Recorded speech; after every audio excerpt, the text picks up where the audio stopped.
चलिए, तो आपका इस चैप्टर में मैंने आपको जितने भी एंडोक्राइन ग्लैंड्स मैंने आपको सारे पढ़ा दिए। याद करो ऊपर से नीचे, सबसे ऊपर ब्रेन में कौन सा ग्लैंड था, याद आ रहा है? एपिथैलेमस या टेस्ट कीनियल ग्लैंड। उससे नीचे आ जाओ, हाइपोथैलेमस खुद एक एंडोक्राइन ग्लैंड की तरह कर लेता है कई बार, क्योंकि उसके पास क्या है, हाइपोथैलेमिक न्यूरॉन्स हैं जो हार्मोन्स बनाने का काम करता है। हाइपोथैलेमस वो भी पढ़ लिया। उसके नीचे गिरो पिट्यूटरी ग्लैंड, वो भी पढ़ लिया। उसके नीचे गिरो आ जाओ थोरेसिक कैविटी में थाइमस ग्लैंड, वो भी पढ़ लिया। उसके नीचे गिरो अब आ जाओ एब्डोमिनल कैविटी में, किडनी के ऊपर एड्रीनल ग्लैंड, वो भी पढ़ लिया।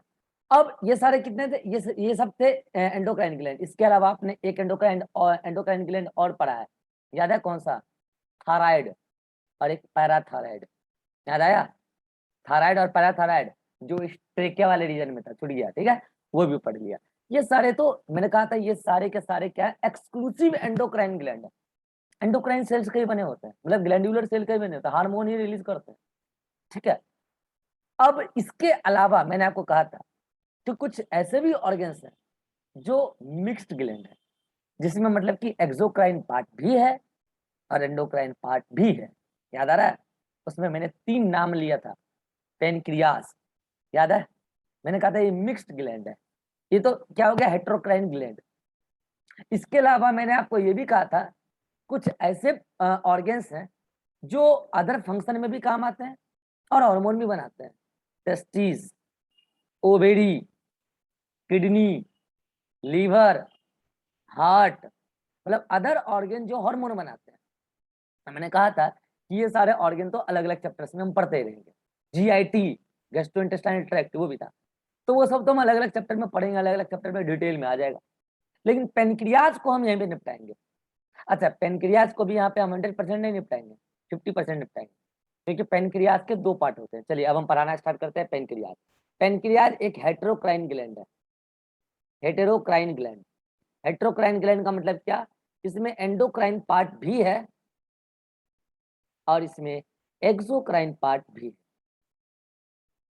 एंडोक्राइन और एक्सोक्राइन पार्ट दोनों ही है। अब आपको पता है एंडोक्राइन पार्ट तो क्या करने वाला है, हार्मोन बनाने वाला है। एक्सोक्राइन पार्ट क्या करने वाला है, ये बनाने वाला है डाइजेस्टिव एंजाइम। क्या बनाने वाला है? डाइजेस्टिव एंजाइम, जो कि डाइजेशन में हेल्प करेगा। तो ये जो एक्सोक्राइन वाला पार्ट है ना, ये हम एक्सक्लूसिवली कहां पढ़ेंगे, डाइजेस्टिव सिस्टम, पूरा डिटेल में पढ़ेंगे। यहां हम क्या पढ़ेंगे, एंडोक्राइन पार्ट, क्योंकि दोनों पार्ट होता है पेनक्रियाज में, इसलिए हम पेनक्रियाज को क्या बोलते हैं कि ये हेट्रोक्राइन ग्लैंड है, या फिर इसको बोलो आप कि ये मिक्स्ड ग्लैंड है। कैसा है ये? मिक्स्ड ग्लैंड है, ठीक है साहब। लोकेशन बस भाई एब्डोमिनल कैविटी में ही होता है। अब इसका एग्जैक्ट लोकेशन तो हम आपको जब डायग्राम बनाएंगे ना डाइजेस्टिव सिस्टम में, तो एग्जैक्ट लोकेशन आपको वहां पे दिखा देंगे।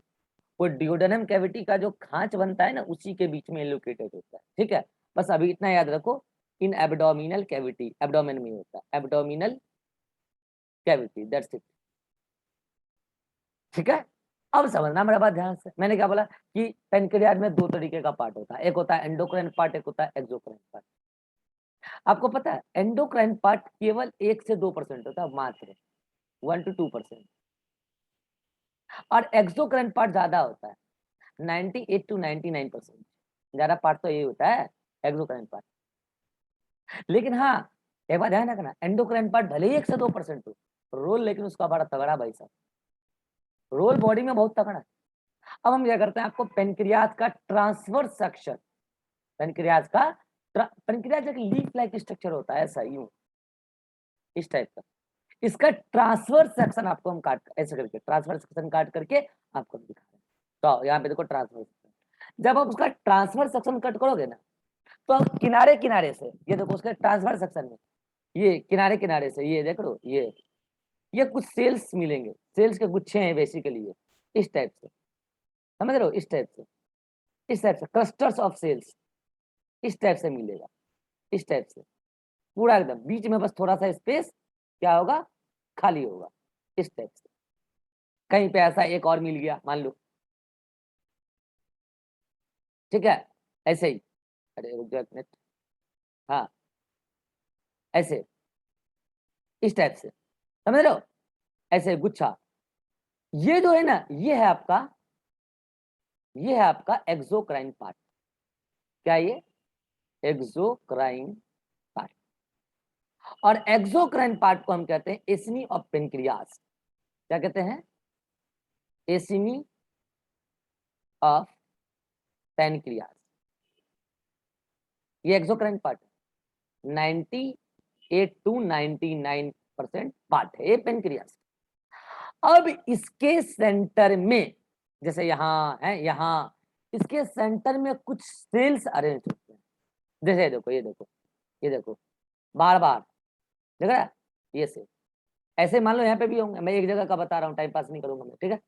फिर इसके अंदर आ जाओ, कुछ सेल्स यहाँ पे हैं, उसके कंपेरिजन कुछ छोटे छोटे से हैं, उसके कंपेरिजन में कुछ सेल्स यहाँ पे हैं, ठीक है। अब कुछ सेल्स तो मान लो कि उसके अंदर यहाँ पे हैं थोड़े बहुत, और कुछ सेल्स ऐसे बिखरे पड़े हैं यहाँ पे, यहाँ पे, यहाँ पे, यहाँ पे, यहाँ पे, यहाँ पे, यहाँ पे, यहाँ पे, ऐसे बिखरे पड़े हैं, ठीक है। इन चारों सेल का नाम समझना। पहले मैं नाम बता रहा हूँ चारों सेल का। एक देखो येलो वाली सेल, ठीक है। इसके अलावा एक ये पिंक वाली, देख रहे हैं। इसके अलावा ग्रीन वाली जो एकदम स्कैटर्ड है, देख रहे हैं।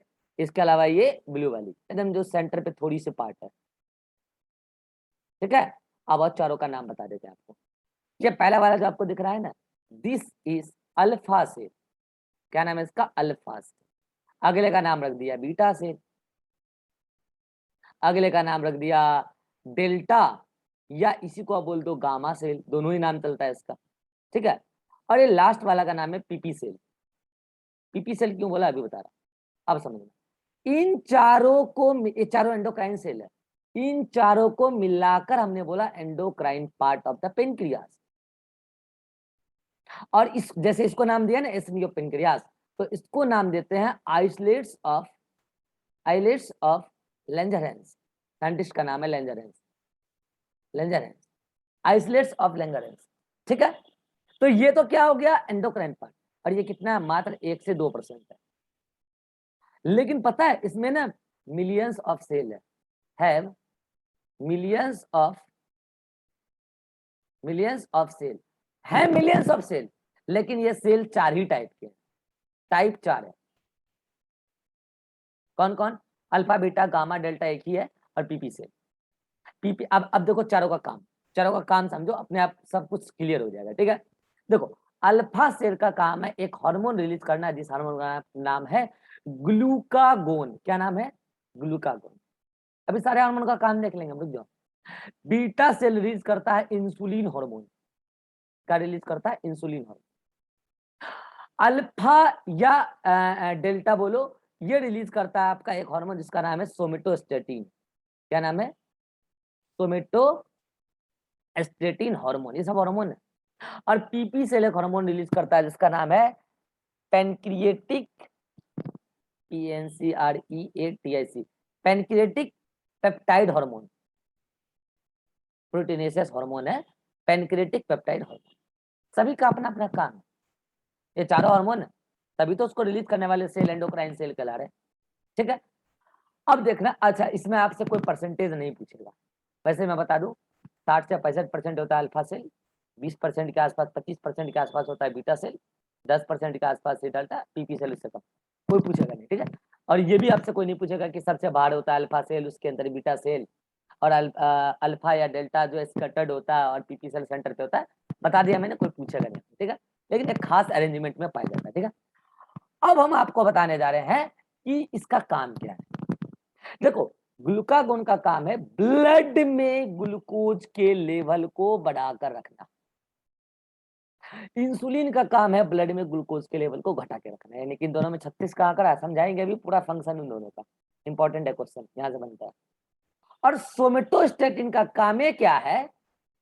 कि ग्लूकागोन और इंसुलिन के सिक्रेशन को रेगुलेट करना। नहीं तो बढ़ाने वाला हद से अधिक बढ़ा देगा, और घटाने वाला हद से अधिक घटा देगा। तो सोमेटोस्टेटिन का उन दोनों पर कंट्रोल है। तो ग्लूकागोन को अधिक, हद से ज्यादा अधिक नहीं आने देना है, और इंसुलिन को भी हद से ज्यादा अधिक नहीं आने देना है, एक कम नहीं होने देना। ये काम तो सोमेटोस्टेटिन का। अब पेनक्रिएटिक पेप्टाइड हार्मोन का क्या काम है? ये फूड एब्जॉर्प्शन में हेल्प करती है। खास करके ग्लूकोज के एब्जॉर्प्शन में इसका रोल है। कैसे हेल्प करती है ये आपसे कोई नहीं पूछेगा, बस इतना याद रखना, pancreatic peptide hormone related with, not related with digestion. Digestion में तो ये जो आपको ये वाले पार्ट दिख रहे हैं ना, एक्सोक्राइन पार्ट, ये रिलीज करते हैं क्या, पैनक्रिएटिक एंजाइम, और ये एंजाइम डाइजेशन में काम आता है, digestion of all the component of food. मगर ये पैनक्रिएटिक पेप्टाइड हार्मोन एब्जॉर्प्शन में काम आता है, एब्जॉर्प्शन ऑफ मेनली ग्लूकोज। ठीक है, तो चलो, यानी कि ये वाला पार्ट के बारे में आपको ज्यादा जानना नहीं है, और ये वाले पार्ट में तो आपको डायरेक्शन में हम पढ़ाएंगे। यानी कि आपको यहाँ पढ़ना है अल्फा सेल, बीटा सेल और अल्फा बीटा, और ये डेल्टा और गामा जिसका नाम है, ठीक है, डेल्टा गामा। अल्फा बीटा ये हो गया और डेल्टा गामा ये हो गया, एक ही नाम है डेल्टा गामा, ठीक है, ये पढ़ना। तो अल्फा और बीटा को तो हम अभी बहुत डिटेल में लेंगे, पहले इसकी डेल्टा या इसको बोलो क्या, गामा, इसकी चर्चा हम कर लेते हैं। तो देखो, इसका काम तो आपको समझ में आ गया कि सोमेटोस्टेटिन रिलीज करेगा, और सोमेटोस्टेटिन अल्फा और बीटा सेल को रेगुलेट करेगा। लेकिन मैं इसको थोड़ा अलग से छेड़ूंगा, बताओ क्यों, बताओ क्यों छोड़ूंगा। अल्फा बोलो, सॉरी क्या है, डेल्टा या gamma cell of islets of Langerhans, ये रिलीज करता है सोमेटोस्टेटिन। अब मैं इसको अलग से इसलिए छेड़ूंगा, क्या सोमेटोस्टेटिन मैंने आपको पहले भी कहीं पढ़ाया है, याद आ रहा है किसी को, किसी को याद आया, एनसीईआरटी में भी दे रखा है, पहले कहीं सोमेटोस्टेटिन पढ़ाया है कि नहीं पढ़ाया है, कुछ कुछ कुछ याद आ रहा है क्या, याद आया तो बताओ जल्दी से, अतीक जल्दी, नहीं, रिवा, सर ग्रोथ हार्मोन को कंट्रोल करता है, शाबाश, ग्रोथ हार्मोन को मतलब इनहिबिट करता है। इनहिबिट करता है, और यह हार्मोन हाइपोथैलेमस से आता है। हाइपोथैलेमस से रिलीज होने वाले कुछ इनहिबिटरी हार्मोन के नाम हमने बताए थे, जो जो डिस्कवर्ड हो गए, एक सोमेटोस्टेटिन, एक डोपामिन, याद आया, डोपामिन भी मैंने बताया था, और एक एमआईएच, याद आया, तीन ही डिस्कवर्ड हुए, वही मैंने बताया था, ठीक है। तो हाइपोथैलेमस, हाइपोथैलेमस के कुछ न्यूरॉन्स ऐसे होते हैं जो बनाते हैं सोमेटोस्टेटिन हार्मोन, सोमेटोस्टेटिन हार्मोन। और मैंने बोला था ये सोमेटोस्टेटिन का क्या काम है, ग्रोथ हार्मोन के सिक्रीशन को कम करेगा। तो बताओ ठीक, ग्रोथ हार्मोन कहां से आता है, जनरल बॉडी सेल से या पिट्यूटरी ग्लैंड से, पिट्यूटरी ग्लैंड से, पिट्यूटरी ग्लैंड से, जनरल बॉडी सेल पे तो वो एक्ट करता है। तो मैंने बताया सोमेटोस्टेटिन एंटीरियर पिट्यूटरी के सेल को, कौन से सेल, उस सेल का नाम होता है सोमेटोट्रॉफ, छोड़ो कोई नहीं पूछेगा आपसे, एंटीरियर पिट्यूटरी के सेल को इनहिबिट करेगा, काई के लिए, कि तुम ग्रोथ हार्मोन रिलीज मत करो, क्योंकि somatostatin growth hormone inhibitory hormone है, ग्रोथ हार्मोन के रिलीज को इनहिबिट करेगा। तो ठीक है, अच्छा यहां इसका क्या काम है, इट रेगुलेट्स, रेगुलेट जल्दी बोलो, alpha cell and beta cell of pancreas. अब आपके मन में आएगा कि सर क्या ये वाला सोमेटोस्टेटिन यहां नहीं जा सकता, क्या ये वाला यहाँ नहीं आ सकता, क्योंकि आप तो कहते हैं कि हार्मोन ब्लड के थ्रू कैरी होता है, तो ब्लड तो पूरे बॉडी में सर्कुलेट होता है। बिल्कुल सही सवाल, कि क्या हाइपोथैलेमस वाला सोमेटोस्टेटिन अल्फा बीटा सेल पे नहीं आ जाएगा, और क्या पेनक्रियाज वाला सोमेटोस्टेटिन एंटीरियर पिट्यूटरी पे नहीं आ जाएगा, क्योंकि दोनों तो सेम मॉलिक्यूल है, तभी तो नाम दोनों का सेम है, सेम मॉलिक्यूल है, एकदम सेम मॉलिक्यूल है, कोई अंतर नहीं, सेम मॉलिक्यूल है, तभी तो नाम से, हाँ जा सकता है, हाइपोथैलेमस का पेनक्रियाज में जा सकता है, और पेनक्रियाज का एंटीरियर पिट्यूटरी पे जाके कर सकता है, लेकिन प्रोबेबिलिटी बहुत कम। अब बोलो क्यों, मैंने कहा प्रोबेबिलिटी बहुत बहुत बहुत बहुत कम, बोलो अब समझो। अब आप क्या है कि मेरे अपने बच्चों, आपने मैंने एडमिशन लिया है, आपने मुझे पैसा दिया है, तो मैं आपको पढ़ाता हूँ, इसके अलावा मुझे साइड ऑप्शन जहां भी मिलता है मैं वहां भी चल जाता हूँ पढ़ाने के लिए, लेकिन मेरा प्रायोरिटी है कि मैं अपने बच्चों को पहले पढ़ाऊंगा, फिर समय मिलेगा तो कहीं और भी पढ़ा लूंगा। तो मेरा नॉलेज प्राइमरीली किसके साथ शेयर हो रहा है, आपके साथ, हाँ, लेकिन मेरा नॉलेज कहीं और भी शेयर हो जाता है। तो बताओ मेरे कांटेक्ट में इन जनरल कौन सा बच्चे डेली आते हैं, आप लोग आते हैं, अदर साइड के बच्चे भी मेरे कांटेक्ट में आते हैं, वही बात यहाँ कि जिसके संपर्क में है जो ज्यादा, संपर्क में मतलब क्या, क्लोजनेस। अब मुझे एक बार बताओ, हाइपोथैलेमस से निकला सोमेटोस्टेटिन, पोर्टल सर्कुलेशन के थ्रू पहुंच गया एंटीरियर पिट्यूटरी, डिस्टेंस कितना कम है ना। अब जब वो एंटीरियर पिट्यूटरी पे पहुंच गया तो उसका तो टारगेट ऑर्गन वहीं पर है। अब जब वो एंटीरियर पिट्यूटरी के पास पहुंच गया तो एंटीरियर पिट्यूटरी पे एक्ट कर दिया, तो हार्मोन तो वहीं पे यूटिलाइज हो गए। और हार्मोन एक बार यूज हो जाता है तो फिर वो रीयूजेबल नहीं होता है, आपको पता है ना, फिर वो उसके बॉडी को उसको डिकम्पोज करके बॉडी के थ्रू बाहर निकल जाता है। ओके, क्या लगा था? हाँ, अगर इतने मात्रा में सोमेटोस्टेटिन आ गया हाइपोथैलेमस से कि एंटीरियर पिट्यूटरी में एक्ट करने के बाद भी थोड़े बहुत बच गए, तो वो ब्लड सर्कुलेशन से आगे बढ़ जाएंगे और पेनक्रियाज तक पहुंच सकते हैं। ऐसे इधर, अब मुझे बताओ, जो यहाँ से इसने रिलीज किया, मान लो अल्फा क्या है, डेल्टा और गामा सेल है, उसने रिलीज किया सोमेटोस्टेटिन, तो बगल में ही तो सेल अल्फा और बीटा सेल, उस पर एक्ट कर दिया जाके, बगल में जो यहाँ से निकला वो बगल में ही जाके एक्ट कर दिया। लेकिन जो थोड़े बहुत बच गए तो वो ब्लड सर्कुलेशन के थ्रू एंटर पिट्यूटरी तक जा सकते हैं, लेकिन प्रोबेबिलिटी बहुत बहुत बहुत बहुत कम है। तो ये सेम मॉलिक्यूल हार्मोन है, नाम तभी तो नाम सेम है। तो बताओ, सोमेटोस्टेटिन का आपका बॉडी में कितने सोर्स? तो दो सोर्स, एक हाइपोथैलेमस, एक सोमेटोस्टेटिन। तो फिर दोनों में अंतर क्या है? दोनों का टारगेट ऑर्गन अलग अलग है, क्योंकि दोनों का देखो टारगेट ऑर्गन तो, मैं बात करूं इस सोमेटोस्टेटिन का जो पेनक्रियास है उसका मेन टारगेट ऑर्गन है alpha and beta cell of pancreas, लेकिन उसका side target organ anterior pituitary के सेल भी है। और जो सोमेटोस्टेटिन हाइपोथैलेमस है उसका main target organ anterior pituitary का सेल, लेकिन उसका साइड टारगेट ऑर्गन तो alpha and beta cell of pancreas भी है। क्लियर हुआ? अरे क्लियर हुआ? जल्दी बोलो।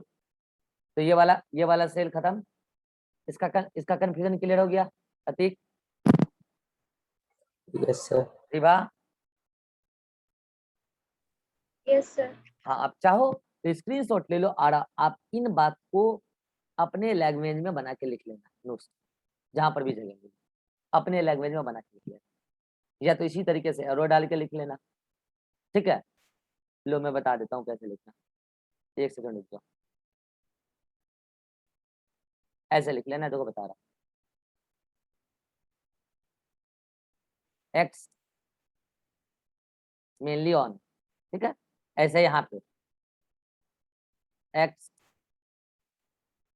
मेनली ऑन, मेनली वाला हो गया। अब साइड वाला दे दो इधर, also x on, also act on, ऐसे इधर वाले में दे दो,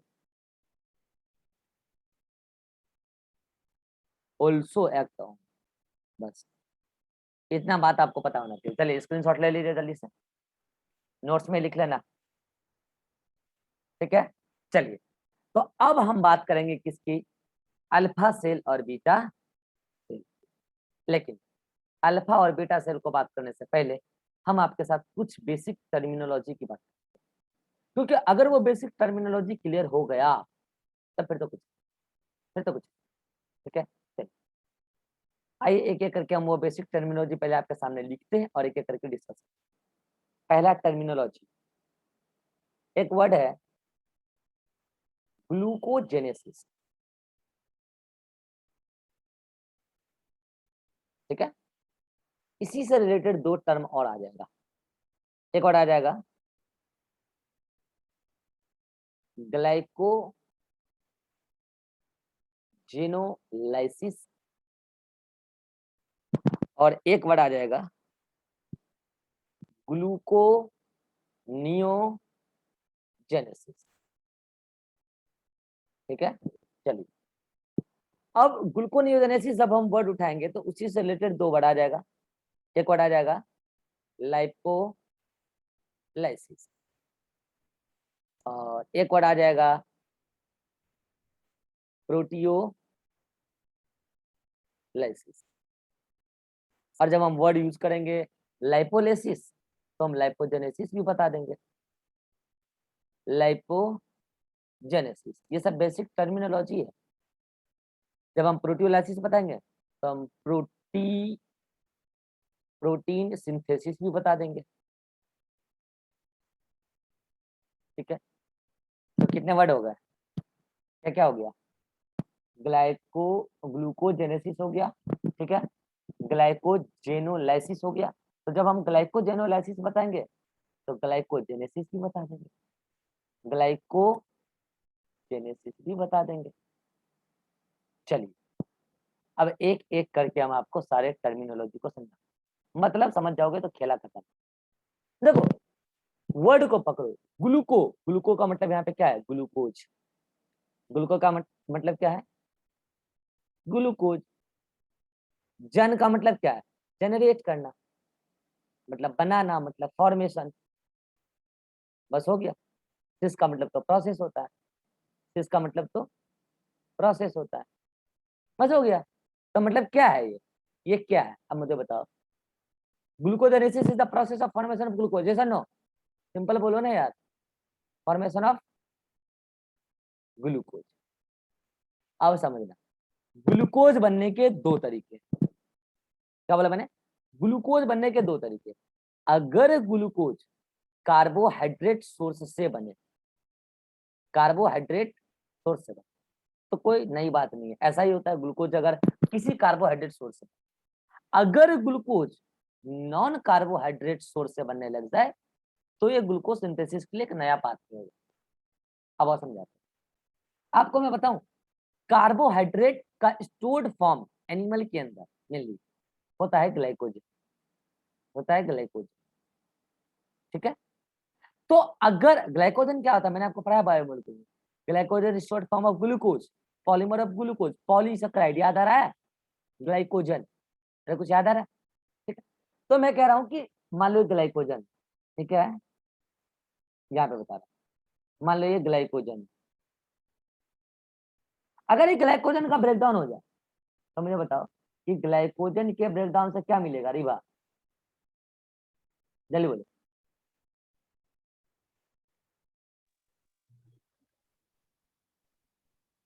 कितना देर नहीं लगेगा, याद है। नहीं याद है ना, तो पढ़ाई कीजिए पहले, ठीक है, ऐसा कुछ याद नहीं होगा, पढ़ाई कीजिए। अगर ये सब चीज याद है ना, नहीं है ना, तो सिलेक्शन भूल जाइए। मैं बहुत कड़वा बोलता हूँ, सच बोलता हूँ। अगर ये नहीं याद है आपको कि glycogen is polymer of glucose और ग्लाइकोजन के टूटने से ग्लूकोज मिलेगा, ये नहीं याद है तो सिलेक्शन भूल जाइए पहली बार। और अगर सिलेक्शन चाहिए तो मेहनत करना आज से स्टार्ट कर दीजिए, टाइम पास छोड़ के, ठीक है। ग्लाइकोजन टूटेगा तो ग्लूकोज मिलेगा, ठीक है।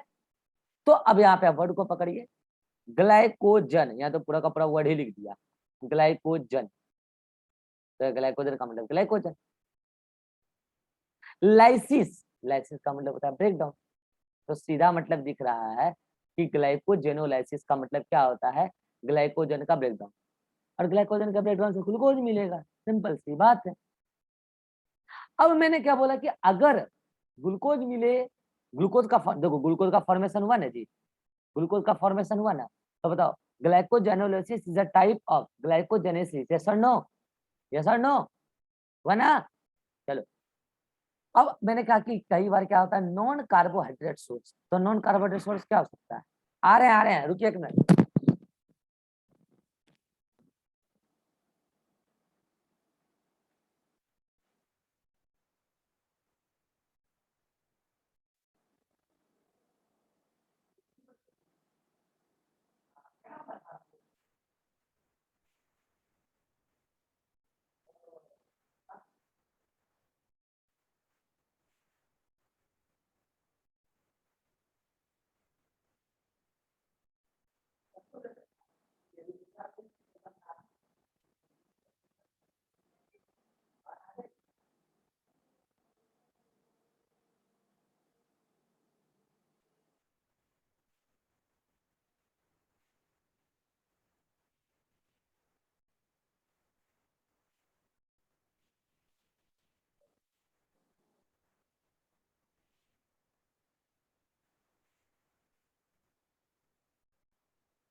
तो हाँ, मैंने क्या बोला कि अगर कार्बोहाइड्रेट सोर्स से ग्लूकोज बने तो कार्बोहाइड्रेट सोर्स कब लगता है, ग्लाइकोजन इज कार्बोहाइड्रेट सोर्स, ठीक है। कार्बोहाइड्रेट पॉलीसेकेराइड है ना ग्लाइकोजन, तो उससे टूटने से अगर ग्लूकोज बने तो क्या होगा, ग्लाइकोजेनोलाइसिस, ठीक है।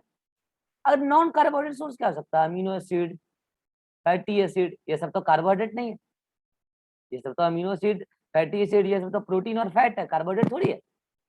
इससे अगर ग्लूकोज का सिंथेसिस होने लग जाए तो ये ग्लूकोज बनने का एक नया पाथ, नया पाथ। अब वर्ड को पकड़ो, ग्लूको, ग्लूको वर्ड आया है, ग्लाइको वर्ड नहीं आया, ग्लूको वर्ड आया है। ग्लूको का मतलब क्या है, ग्लूकोज। ग्लूको का मतलब क्या है, ग्लूकोज। न्यू, न्यू का मतलब है न्यू, न्यू का मतलब है न्यू। जन, जन का मतलब वही फॉर्मेशन, जन का मतलब फॉर्मेशन। और सिस, सिस का मतलब प्रोसेस। बस हो गया, सिंपल। ग्लूकोज को नए तरीके से बनाने की प्रोसेस। और ग्लूकोज को नए तरीके से कैसे बनाया सकता है, बनाया जा सकता है, अभी समझाया मैंने।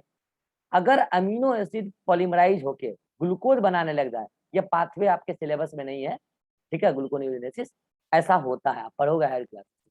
अगर फैटी एसिड पॉलीमराइज होके ग्लूकोज बनाने लग जाए, ग्लूकोज बनाने लग जाए तो क्या हो जाएगा, ये ग्लूकोनियोजेनेसिस।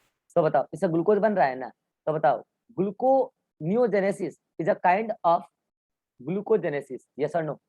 तो मुझे बताओ, ग्लूकोजेनेसिस दो तरीके से चल सकता है कि नहीं। एक तो क्या, ग्लूकोजेनेसिस एक चल सकता है ग्लाइकोजेनोलाइसिस से, और एक चल सकता है ग्लूकोनियोजेनेसिस से। बोलो बात क्लियर है, अरे बोलो बोलो, बात क्लियर है।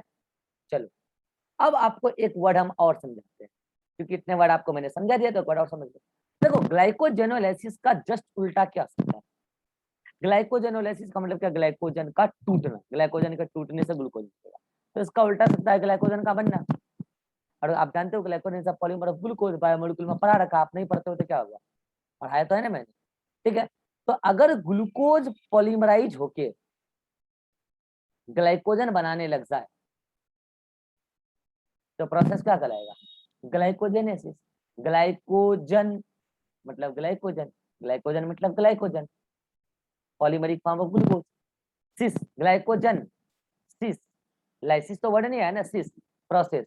इसका मतलब अंडरस्टूड है कि ग्लाइकोजन, जन मतलब जनरेट, यहाँ पे जन भी आ गया, ग्लाइको वर्ड आया, ग्लूको तो नहीं आया ना, तो ग्लाइको का मतलब तो क्या हो गया, ग्लाइकोजन है, जन का मतलब फॉर्मेशन, यानी कि ग्लाइकोजन के बनाने की प्रोसेस। और ग्लाइकोजन ग्लूकोज सही बनता है। बोलो बात समझ में आ रहा है, ये चारों टर्मिनोलॉजी क्लियर है कि नहीं है, तब हम आगे बढ़ेंगे। जल्दी बोलो, स्क्रीनशॉट लो जल्दी से, Yes. स्क्रीनशॉट लो।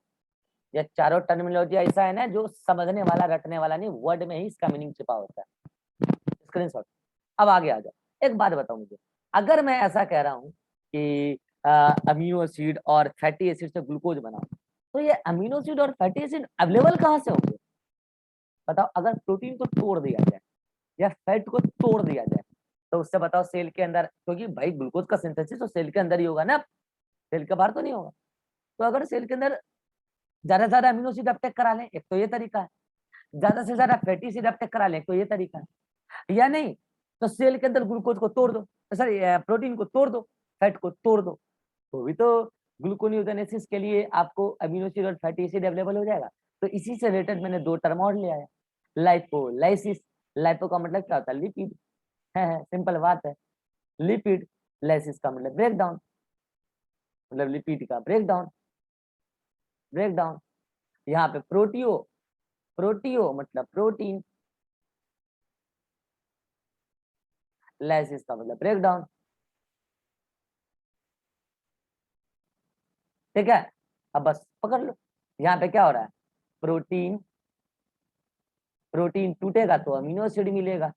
अब जिसको ये सब नहीं पता है कि amino acid is the monomer of protein, तो भाई उनका मैं कुछ नहीं कर सकता, उनका मैं कुछ नहीं कर, अच्छा उल्टा लिख दिया यहाँ पे, फैट होगा ना, सॉरी, ठीक है। लिपिड, लिपिड टूटेगा तो क्या मिलेगा, फैटी एसिड मिलेगा, ठीक है। चलो यहाँ आ जाओ, प्रोटीन टूटेगा तो अमीनो एसिड मिलेगा। अब जिसको ये सब नहीं पता है, अच्छा मैं ऐसा नहीं बोल रहा हूँ कि fatty acid is the polymer of lipid, नहीं नहीं, लिपिड पॉलीमर नहीं होता, मतलब fatty acid monomer of lipid, lipid कोई पॉलीमर नहीं है, मैंने बात पहले ही समझा दिया।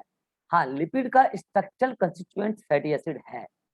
अब ये सब बात तो मैं बायोमोलिक्यूल में बहुत अच्छे से कर चुका हूँ, नहीं है तो आप रिवीजन कीजिए, आपको समझ में आ जाएगा। ठीक है, तो चलिए, तो अब बताइए ये जो फैटी एसिड है या फिर ये जो अमीनो एसिड है, ये अवेलेबल हो गया किसके लिए, बताओ। अवेलेबल फॉर बोलो अतिक, किन प्रोसेस के लिए अवेलेबल हो गया? ग्लूकोनियोजेनेसिस। Gluconeogenesis, gluconeogenesis. तो ग्लूकोजेनेसिस जब बोलोगे तो ये दोनों टर्म अपने आप आ जाएगा, ग्लूकोनियोजेनेसिस।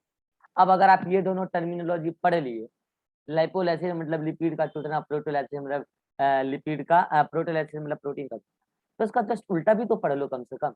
देखो यहाँ लाइपो का मतलब क्या होता है, लिपिड, लाइपो का मतलब लिपिड, जन का मतलब जनरेट होना, मतलब फॉर्मेशन,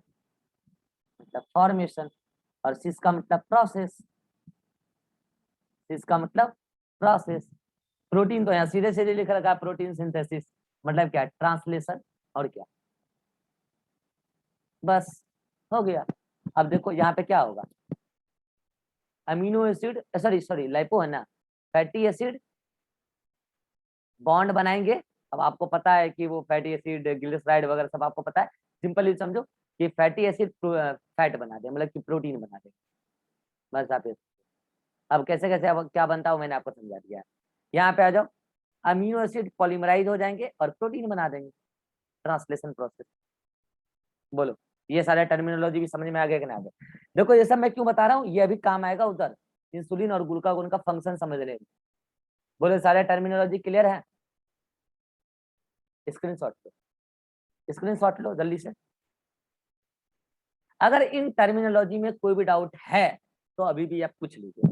अगर आपको ये टर्मिनोलॉजी नहीं क्लियर है तो मैं कुछ नहीं कर पाऊंगा आगे के लेक्चर, कुछ नहीं कर पाऊंगा। और इससे रिलेटेड एक भी क्वेश्चन भी मैं आपको डाउट नहीं बताऊंगा अगर इससे रिलेटेड होगा तो, क्योंकि आप ध्यान ही नहीं देते हो ना पढ़ाई पे। समस्या ये है, मुझे बताओ ना, आपको ग्लाइकोजन पॉलीमर ऑफ ग्लूकोज ये नहीं पता है तो मैं क्या मानूंगा कि आप क्या पढ़ते हो करते, मैं क्या मानूंगा? हम लोग को नहीं पता है भाई बच्चा किस लेवल का पढ़ाई करता है। डायरेक्ट नोट्स का क्वेश्चन अगर डाउट पूछा जा रहा है, इससे सीधे सीधे सब पता चल रहा है कि आप घर पे नोट्स नहीं पढ़ते हो, सीधे पता चल रहा है ना भाई। हम तो आपके जमाने के खिलाड़ी रह चुके हैं ना, हमें तो सब पता है आप क्या करते हो नहीं करते हो, वो तो हमें आपके जवाब से पता चल जाता है। अब अभिषेक तो मुझे देख देख के हमेशा हंसी आता है, क्यों आता है आप समझ लो भाई, हमें पता है कौन क्या कर रहा है। अगर आप खुद अपना परिचय दे रहे हो कि ग्लाइकोजन किसका पॉलीमर है हमें नहीं पता, तो आपने अपना परिचय दे दिया, हमें आपके बारे में समझ लिया आप क्या हो। पढ़ाई कीजिए, अभी भी मौका है। ये सारे टर्मिनोलॉजी जल्दी से देखिए, और ब्रेक के बाद हम क्या करेंगे, इस अल्फा सेल और बीटा सेल का जो हार्मोन है ग्लूकागोन और इंसुलिन, इसका कंपैरेटिव स्टडी करें। क्या करेंगे? कंपैरेटिव स्टडी करें। चलिए मिलते हैं नेक्स्ट क्लास में, तब तक आप चाहें तो ये वाला डायग्राम आप नोट्स में देख लेना, ये तो स्क्रीनशॉट आपको देखना ही है। कौन?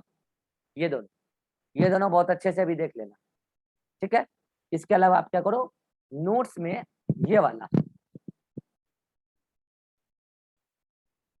वाला डायग्राम देखो, इसमें सब कुछ लिख रखा है। मैंने कहा ना मिलियंस ऑफ सेल होते हैं, तो यहाँ पे मिलियंस में बता भी दिया कितना, 1 to 2 मिलियन सेल वगैरह होते हैं, ठीक है।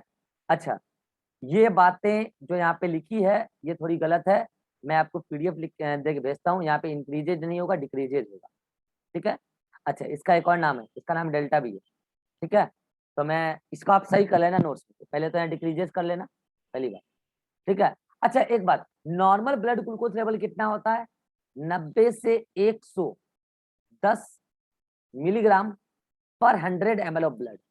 100 ब्लड में, पर 100 ml of blood, 100 ml blood में 90 से 110 मिलीग्राम ग्लूकोज होना चाहिए, नॉर्मल ब्लड ग्लूकोज।